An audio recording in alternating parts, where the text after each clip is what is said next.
All right, what's up, everyone? This is the Osmo.com NHL Hit the Ice Show Saturday edition, and we're just gonna go over each game for the main slate. I've got my projections loaded, got everything up, the stacks article, all the usual stuff for a Saturday. So just kind of wanted to go through everything, maybe talk about ownership. This is actually a really good slate, I think. So I'm excited to play. Um, did a little bit of research, but if you guys want to see anything on natural stat trick, we can go through that. We can maybe look up some line matching stuff if you guys have questions. So if you have questions, for the few of you that are in here, people that join the show, at some point about line matching, we can just do it. I'll do it on screen, and this is probably going to be a 30 to 40 minute show, and yeah, should be good. Really good slate, actually, now that I'm thinking of it, because we've got Boston, we've got St. Louis, the Rangers the Rangers being hosted by Boston, I should say, and you got San Jose, Tampa Bay. My projections do not like Tampa once again, but nothing new there. And then probably some games that are going to go pretty overlooked. I don't know what to make of this Winnipeg-Dallas game, and I think people are going to like Vegas. But the first thing I wanted to do was just go and run a crunch, really, on Fantasy Cruncher. This is kind of what I start doing every single day. I'll just run like 50 lineups and maybe do 3 uniques, do a double stack, see which lines just pop on a different projection system than mine. So Fantasy Cruncher has their own, so we'll include a third line on one of the stacks, and then I just let it go and see what happens. I think it's a good way to start, just to, again, see where ownership might be, because these projections are different than mine, and see if I'm going to be different than the field, or if I'm kind of with everyone. Oh, by the way, St. Louis did change up their lines, so these are not going to be correct, but you still get the idea from this crunch that, yeah, so Fantasy Cruncher's projections almost always like Tampa, the point line, whereas mine rarely do. Let's add in some randomness, actually. Get a little bit more of a spread. We'll do like 10%.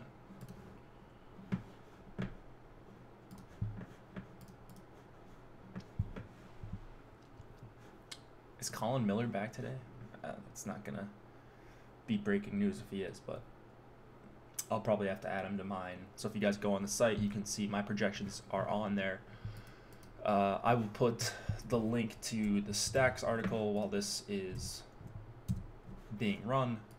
Nolan will have his line change article and all that good stuff. All the usual stuff for Saturday. I'll be in the Slack chat, or you can tweet at me if you've got any questions throughout the day. I'll try to answer, help. If you've got Fantasy Cruncher questions, I'll try to help as best I can. So the St. Louis lines are going to be Shen with Steen and Schwartz. So, I mean, that's fine. I think that's a fine line. I know they play pretty low event, though. I remember using them some last season and maybe earlier this year. And then O'Reilly's going to be back with Tarasenko, which I like. They're with Maroon. Hey, what's up, Greg? How's it going? First chat in the chat, and we're only 4 minutes in. Yeah, so the few of you that are joining, I appreciate it. If you've got any questions, again, just put them in chat. If you want to see anything on natural stat trick, I would be happy to show you, because I haven't dug into a ton of the line matching just yet. Oh, Huey. Yeah, perfect. From Premium Slack. I haven't dug into a bunch of the line matching again, so I want to see some stuff. And if we go through each game, I just want to go through pretty quickly. There's going to be some moving parts, because we don't have all the lines just yet. and there's always some funky stuff that happens on Saturdays. There's I don't know. For me, it seems like there's always a bunch of random line changes on Saturdays. I don't know what gets into coaches on Friday night, but a couple notes right off the top that I know of. One big one, Ryan Johansson suspended for 2 games, so he's not going to be playing tonight. Repeat offender. I don't know. He could have gotten more than 2. I think a lot of people besides Predators fans would not have had an issue if he would have gotten more than a couple games. Bozak could return today. That is also a very minor note. And then everything else that you're looking for will be in Nolan's article. So for the guys that are in here right now, I want to hear how you guys did last night. What was the nuts last night? I didn't watch a lot of hockey, but I had one that finished in the top 5 in the $8. So I got everything back and a little more. No, Johansson hurts Nashville one much. Yeah, I mean, it definitely hurts him. But if it's going to be Yarncroc up top, or on the top line, I think that's fine. I don't know. Definitely a downgrade, but if it's Yarncroc, he's super cheap. And that's what it's showing on one site. I don't know what it's going to be. What does DFO have? Do they have Yarncroc? Oh, no, they've got him with Fiala and Smith. So then who would be with... Not Bonino. Oh, there you are, Huey. That makes sense. All right.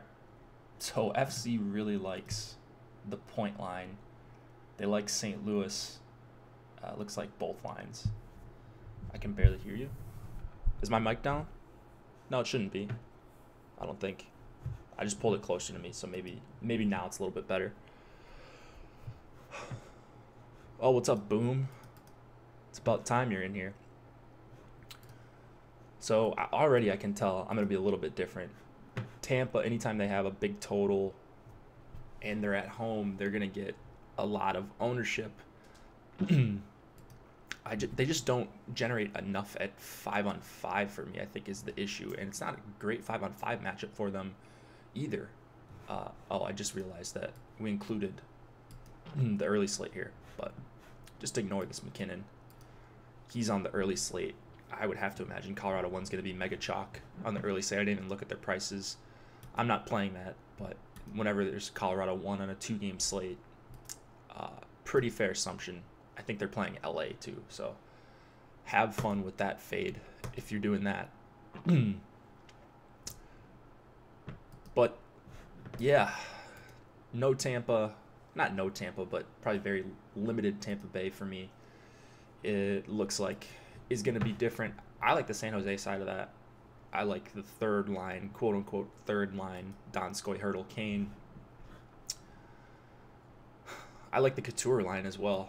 So I'm probably going to be on some Sharks. 3 total going into Tampa. That's pretty impressive. So Vegas likes it as well. Did not expect to see a 6.5 total on that game. But I'm glad we do, because that's going to make me hopefully a little bit contrarian in tournaments tonight. All right, so nothing out of the ordinary here. Nashville, really. They really like Nashville. But it's probably all because of point. Yeah, 7-point Yarncroc lines, 4 with Bonino. Yeah. All right, let's go through each of the games really quickly. We've got the Senators and the Blues. Let's see if I can pull the implied totals. 4 implied total for the Blues, 2.5 for the Senators. Anders Nilsson started last night. One site is showing Craig Anderson could be going. That would be interesting. He's activated, it looks like. Yeah, I guess he's expected to start. Trocheck 3K again. Yeah, on FanDuel, I think he's 3K. Some people were talking about that in chat. The Blues are going to be very chalky. Again, O'Reilly, Tarasenko, and Maroon. because there's no David Perron. He wasn't skating this morning. Make sure you check on these St. Louis lines throughout the day, but they already had their morning skate, and they, for whatever reason, decided it was time to break up Shen, Schwartz, Tarasenko. So I updated the Stacks article. If any of you read that, or if you're watching this and read it, and if you're watching this later, then you can just go check on the Stacks article. I prefer the Tarasenko, O'Reilly, Maroon line. They were all on the power play as well with Pietrangelo, so a little bit of a bump to them. Plus Maroon is 2,700 and playing with O'Reilly and Tarasenko. Like, there's a lot worse punts you could have than Maroon at 2,700. I know he's not great, but I'd probably play myself with O'Reilly and Tarasenko at this point. I just don't understand why you break up Shen, Schwartz, Tarasenko. Like, they're winning games. You know, they didn't win in Boston, but not many people do. And like the number, they must not look at natural stat trick or Corsica, because the numbers for St. Louis 1 were just absurd. So I preferred the O'Reilly line. I'm just not happy that they decided to break it up at this point. I don't really want anything on the Ottawa side. Not even really Ottawa 1. I think I'm rolling 20 lineups tonight in that $40, so I probably won't get to any Ottawa. I'll definitely get to some St. Louis. For sure, the O'Reilly line. Might try to mix in Steen, Shen, and Schwartz, the 3 S's. I'm trying to just eyeball what they would be. Where is Steen on the screen? I don't see him, but I wonder. I don't know what Steen's price is, but I'm assuming it's pretty affordable, and that line's going to be around 15K or below it, so it makes sense. Both St. Louis lines really going to be cheap. Pietrangelo at 5K is a joke. They're just way underpriced. I don't understand. So Blues are going to be chalky, but that's fine with me. Whether it's Binnington or Jake Allen, those guys are both fine, but Binnington at 7,700 doesn't really make me all that excited to play him. All right, next game. This one should be pretty quick. Winnipeg and Dallas. We've got probably going to be Connor Hellebuyck going up against Ben Bishop. Kasha out in the early. I didn't check, but he was not on the website. He was not on Left Wing Lock and Daily Faceoff that I know of. So they think he's going to be out. You'll probably know. What time does that game start? I mean, that's the first game of the 2-gamer, so you'll know a half an hour before that starts, so 12:30 Eastern, which is in about an hour. But I'm not playing the early, so I've already made that decision. At least not max entering it. If I throw in a lineup at the last second, then sure, but that's kind of degenerate. So it's more Dallas 1 for me. Unfortunately, Dallas 1, I don't understand why they don't get there. They just continue to create shots and scoring chances, and very quality scoring chances, specifically Sagan and Radulov. And now they're priced down a little bit. Ben's my least favorite of the 3, but he's 5,500. Like, you just don't see these prices all that often for Dallas, especially when they're at home. I hope they go up against Scheifele, Connor, and Wheeler, kind of. That's a lie, actually. You'd want them to go up against Little, Line A, Roslovic. They should be able to get there in this matchup. I don't know how to read Dallas 1 at this point. Like, they should be having some games where they break the slate, and they just haven't. Could this be? I mean, sure, it definitely could be. Right now, like Dallas, I'm going to have 4 or 5 Dallas 1 lineups out of 20 is what I plan to do. I just have to trust my numbers here, and hopefully they get that good matchup against the little line. If they go up against Scheifele, Connor, Wheeler, I'm still not even worried about that. On the other side, if you want to go to Winnipeg 1, I think that's fine. I just have Dallas 1, and they're really close in price. Are pretty close in price. I just have Dallas 1 projected for more raw points, so it's going to be tough for me to get to Winnipeg won when Dallas won is cheaper, and I have them projected for more. Klingberg is the guy I want on Dallas, and that's really about it for this game. If you're going to Winnipeg, you're going to want to check who was on the top power play the last game. I think it was Trouba, but they've been going back and forth between Trouba and Morrissey, which is really annoying for us. You don't really know until you get into the game, and then obviously it's too late to make that swap. So make an educated guess on Trouba and Morrissey if you're trying to four-man with Winnipeg 1. But it's really the top 2 lines here, and mostly going to be Dallas 1 for me. Rangers and Bruins, we've got probably Henrik Lundqvist going up against Tuukka Rask, who is confirmed. Boston 1. It is Boston 1 night for me.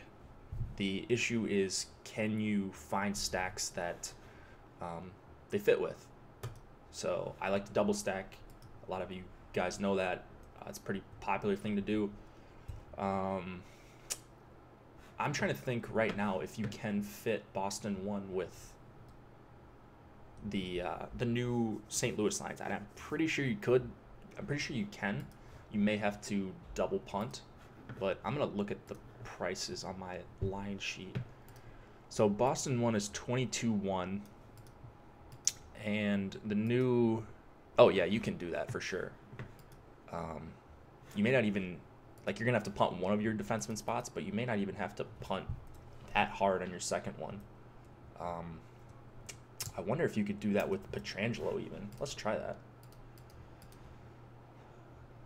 Maybe not with Pietrangelo, but like if you can fit this, then we're going to have some issues on St. Louis chalk. Okay, yeah. So it's not that easy. You go with Dunn. Ooh, you'd really have to get punty. Okay, so it's not that easy. All right. So maybe it doesn't, like the new St. Louis lines don't increase Boston 1's ownership that much, but it is, I think, the best spot of the night.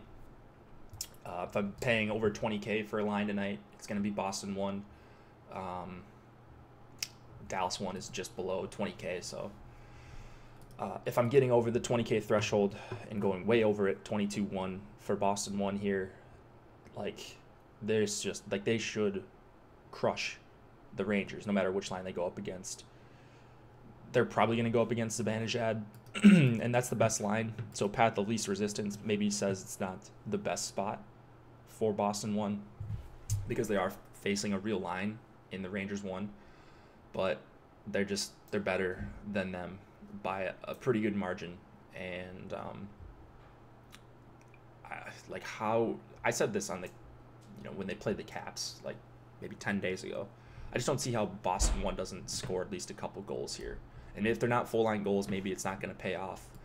But they're just so good. They haven't had this breakout performance in a while. It just seems like such a good spot for them to kind of break out of their funk. So give me Boston 1. I'm just going to kind of mix and match these cheap lines that you can fit with them. It's going to be tough to fit in Krug. I'm okay leaving him off at 5,500, even though it is a good spot for him. I'd rather leave off Krug than try to leave off Pasternak or Marchand if you're into that. Like, just play a full Boston 1, and if you can find a super cheap line that fits and you can fit in Krug, by all means. But I'm not trying to choose the Marchand or Pasternak that gets left out of most of the scoring. I think just play full Boston 1 and hope for some full line goals because they should be able to generate a ton of chances here. People are going to go to the second line for Boston. I mean, it's fine. They're going to get the better of the even strength matchups. So if you want them for a filler, by all means, I think it's a fine play. The Rangers' depth is nothing special, especially when they've got this stacked top line. They're not my favorite, but and it's just like if I'm going to this game, I want to play the very, very best line, and that's Boston 1. So that is that. That's probably enough for that game. No Rangers for me there. Not even that top line. Philadelphia and Montreal, we've got Let's see the implied total here. I think we got 5.5 total overall. Yeah, 2.65 to Philadelphia, 2.85 to Montreal. Carter Hart, the goalie, first on the depth chart right now. Could see Niemi here for the Canadiens, if I'm correct. Montreal played last night, and it was Price, so I would think it's going to be Niemi coming off a big 52 save performance, turning back the clock into Niemi. Would not expect the same here. He's 8,200, I think, as well as Price. So whoever it is for Montreal, not really excited about whoever's in net. I think there are some pretty usable lines. Like, I'm getting a decent amount of the Domi line when I ran my first crunch. Those guys are all on the power play. Philadelphia doesn't have a great kill, although they did look very good against Boston in the game on Thursday, maybe it was. Or was that Wednesday night? Maybe it was Wednesday night, rivalry night. But they did look good when they had their chances to kill off penalties. I don't know, maybe it was just a one-game thing. They were at home. Maybe they were fired up for the game. But I do like the Domi line here just a little bit with Lehkonen and Tatar on his line. The Danault line, I'm a little worried about. They're probably going to get hard matched against whoever they consider Philadelphia's top line. And I wouldn't like them going up against Couturier. I don't think I'd really like them going up against Giroux either. So I actually like the Couturier line a little bit on the other side. Lindblom, Voracek, they have very good numbers together, and I'm going to refer to them right now just to give you guys some real data points. Couturier with Voracek and Lindblom, 57.1 Corsi for per 60. They're creating 25 scoring chances over 10 high danger chances for. So maybe not as good as I thought. For whatever reason, I thought they were better, but they are 13-1. They all get power play time. Couturier, hat trick, Sean Couturier. So maybe this is chasing points with him. But no, I do think it's a good matchup. I think they're priced well, and if they get the Danault, Drouin, Gallagher line, I think that is a pretty decent matchup for them. Let's see what Danault, Drouin, and Gallagher have done in their short time. Yeah, they've been 58 minutes together. They're giving up 66.8 Corsi against per 60, 16.1 high danger chances, 32 scoring chances per 60. So that's really bad. Even worse than I expected. So yeah, give me some Couturier line if you think they're going to match the Giroux line, which isn't a terrible assumption. But again, my lean is that they're going to go Danault versus Couturier. And I like this Philadelphia 2 line in that case. I think they're still rolling 5 forwards on the power play, so I'm just going to probably ignore Philadelphia here. And that's really about it for this game. If you want to go to Petrie, he's more expensive than Shea Weber, and he's not on the power play 1, even though Montreal has mixed up their power plays here. I don't know. I don't really love defensemen at all in this game. So probably can move on. Domi line, Couturier line are my 2 favorites. Sharks and Lightning, we've got, let's see, 3 implied total for the Sharks, 3.5 for the Lightning. I'm going to be different in this game. I can tell already. Even if I do some tweaking with the projections, not going to end up with much of the point line. Man, I didn't even see that they put Killorn on there. Is Johnson hurt? Did I miss that? What happened with Tyler Johnson? I don't see him on my screen. Did I miss something, guys?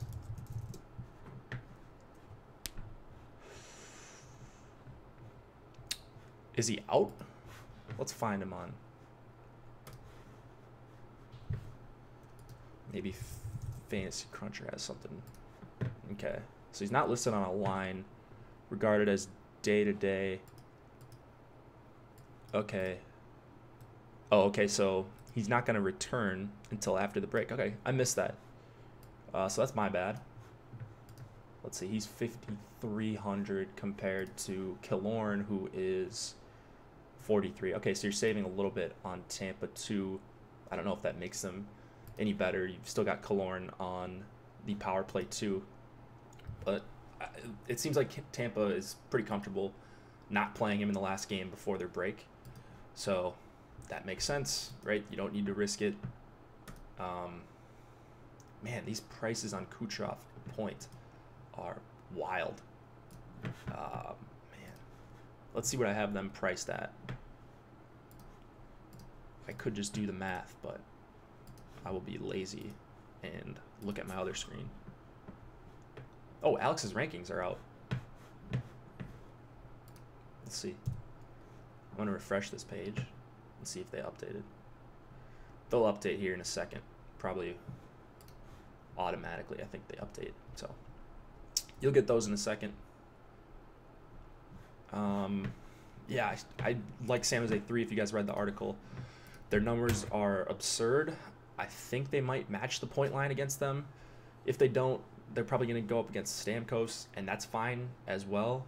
The Stamkos line does allow their fair share of shots at the very least. So I'm just not really worried about matchups right now with SJ3. They've been so good results-wise, underlying numbers-wise. They're just really, really awesome at even strength. And yeah, they don't have power play correlation, but it hasn't really mattered to this point. And they still have Hurdle and Kane on the power play. You can correlate with Burns and Carlson. They're cheap enough where you can jam them in pretty nicely. So yeah, San Jose 3 is my favorite line in this game when you include price. I don't think you should just avoid the Couture line though either. If the point line goes up against them, which is what you'd like. Like the Couture line has really, really good numbers as well. They just haven't had the great results. It's basically the same thing as the Kane Hurdle Donskoy line. You got one guy on power play 1, one on power play 2, and then one that's off the power play entirely. So absolutely no issue going to the Couture line, but my preference is the Hurdle line. Man, this Tampa fade is going to be tough. Not intentionally fading them, but I can tell already I'm not really going to be getting to them unless I force in a couple Tampa lineups, which I'll let you guys know in chat if I end up doing that, but I'm probably just going to play it straight up, let the optimizer do its work, let my numbers do the work, and just be mad about some more Dallas 1. Burns and Carlson are two of the top plays on the entire night. Tampa does commit a lot of penalties, so you've got the power play. Hopefully you get a few power play opportunities here, and then it's Burns and Carlson. Carlson is expected to play. I know that. I think it was him that they said was questionable for this game, but it looks like he's good to go. Yeah, let's move it on. Panthers and the Predators. We've got James Reimer likely in net going up against Pekka Rinne. No Ryan Johansson, as we talked about a little bit earlier. Looks like it could be Sissons. That is why you weren't getting them on Fantasy Cruncher. Okay, that makes sense. So if it's Sissons centering Forsberg and Arvidsson, that makes it really tough to stack on DraftKings if you're doing 2 even strength stacks. So that's a little bit frustrating. I actually don't even hate Sissons up there, so I might try to find a way to force in a couple Nashville 1 lineups because I think it is a really good spot. Barkov is also questionable, which would really make me like Nashville here, especially that top line. But if Johansson had to go get suspended, because that's what Johansson does. Otherwise, this would be a really, really fun Nashville 1 spot. It's still fine with Sissons, but the left wing tag for him makes it tough, especially when you're trying to run an optimizer. You have to do some creative stuff and power play stack with the other stack if you're going that route. I'd rather not mess with anything on the Panthers here, just kind of off of them entirely, even though Trocheck is priced somewhat appropriately. Still probably not even high enough at 5K. Yossi, I really, really, really like at 6,100. So even if I'm not going to the Preds, Yossi's right up there with Burns and Carlson is my one of my favorite defensemen on the entire night. This one is pretty simple. This Yarncroc line is fine, but I don't see myself ending up there tonight. Like on my crunches, I wasn't really getting to much of any of them. Yeah, I didn't get a single share of Yarncroc when I ran 100 lineups. So if I do get to them, it would be only to force in like a Boston one. I don't really think they're all that special. Columbus and Minnesota, we've got Sergei Bobrovsky going up against Devan Dubnyk. Bobrovsky is expected to start after it was Korpisalo last night. The Wild would be super appealing, but they switched up their lines, and that makes it really frustrating. So you've got Stahl playing with Coyle and Greenway. No power play correlation there. Koivu line would also be an interesting play, but I think they're going to hard match with Dubois, Panarin, and Atkinson. I'm pretty confident in that. They usually get top competition when they're at home, and I'd like to avoid the Dubois line if I can. I think we talked about it either yesterday or Thursday on the show. They should be considered one of the top 5 or 6 lines in the entire NHL. So I'd like to avoid them, and knowing that the Koivu line is going to get the hard match kind of puts them out of play for me, especially when I'm talking about limited lineups. Victor Rask centering Parisian Aberg is somewhat appealing. I think they might get matched up against the second and third lines. You know, I don't love going up against the Jenner line all that much, but if you're going up against Wenberg, Dubinsky, and Stenlund, that would be a pretty nice spot to at least have a filler stack. And I think they do fit with like a Boston one. So that's the appeal with this Parise, Rask, Aberg line. I don't like Victor Rask at all. I don't know what the Wild are doing making that trade. Okay, thanks, Boom. TJ out after All-Star game, until after All-Star break. Okay, so he's confirmed out, lower body injury. All right, that makes sense. Yeah. Again, I don't like Rask, but they didn't need Rask. They had Coyle playing center, and he was doing just fine, playing the best he had played all season. But they went out and got Rask, downgraded, in my opinion, to get a third-line center that they didn't need. Kind of a head-scratcher there for the Wild, but he's centering 2 solid offensive players. Parise, obviously very proven, and then Aberg has offensive talent. Those guys both play on the top power play. I think it's a viable filler stack. So you just got to hope they're getting the right matchups here against this third line for Columbus. Stahl line, I'm just kind of whatever on. It's possible they could go up against the third line, but I don't really like Greenway with Stahl.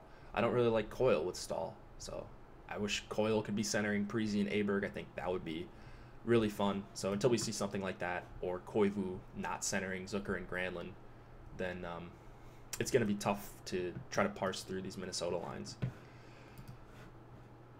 On the Columbus side, well, I think this Columbus one line is awesome. I don't want to play them tonight. I want to avoid Koivu as much as possible. He's old. He's not great offensively, but he's still, when he's got real line mates, he can shut opposing lines down. He's been doing it for a few years now.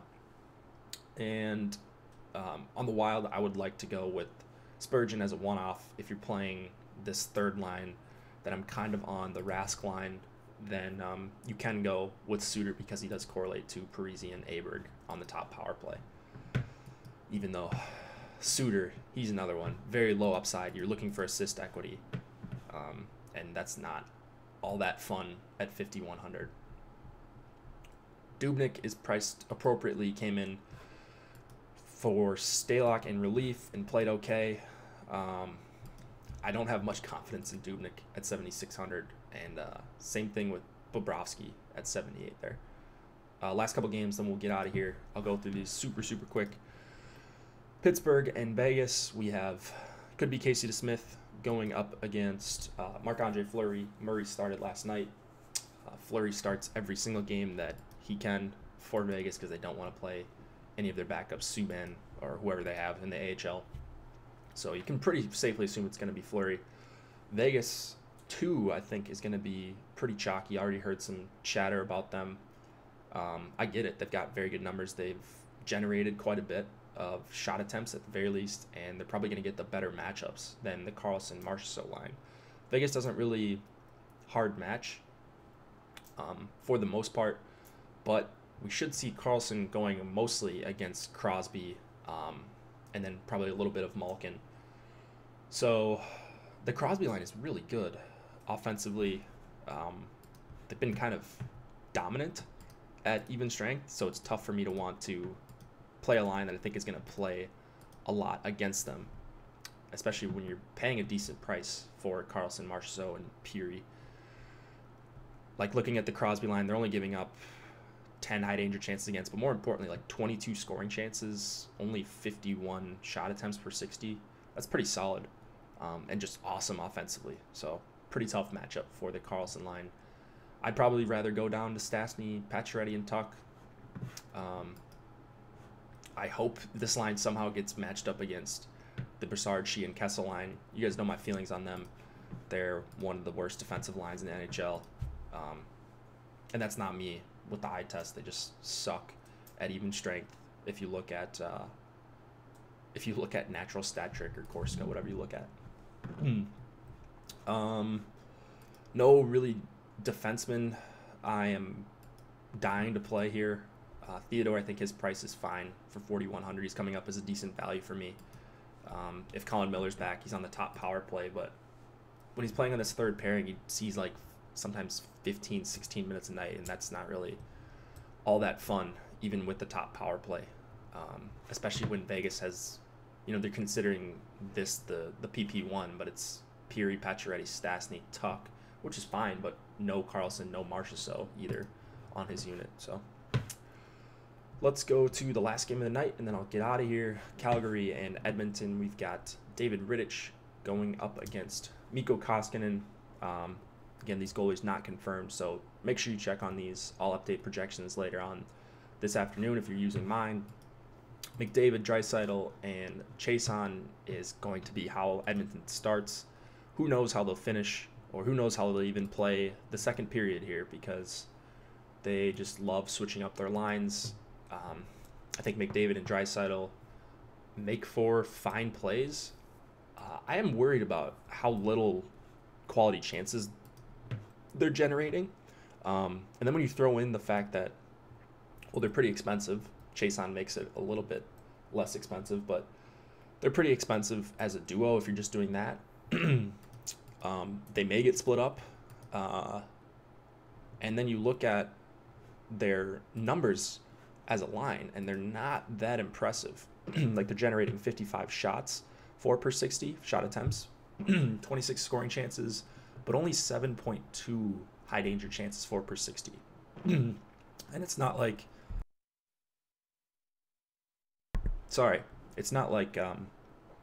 they are, they've got like a 50-minute sample. They've got a 200-minute sample. So they have a tough time generating very high quality chances. And they're probably going to go up against Monahan, Gaudreau, Lindholm. That's the line you'd prefer to go up against when it comes to Calgary's top six. But that line has been much, much better defensively. So I think taking some stabs at this Calgary 1 line is really what I'd like to do here. The McDavid line's really bad defensively, 13.8 high danger chances against, over 32 scoring chances against per 60. So I really love Calgary 1 here. The problem is, you can't make all your lineups with Boston 1 or Calgary 1, but I'm going to try to do it at the very least. Like, I'm going to try to jam in 2 or 3 out of my 20 Calgary 1 here, because I think they might go somewhat under-owned as people are excited to play McDavid in a high total game. I'm really not that excited. So not excited about Tampa all that much, not excited about McDavid all that much. I'm just no fun, I guess. But I am excited about Calgary 1 here, even on the back-to-back after somewhat disappointing against Detroit. Giordano, I think, he's up there with the Yossi, the Burns, and Carlson. those are my top 4 on the night. And then no one else is really all that close to those guys.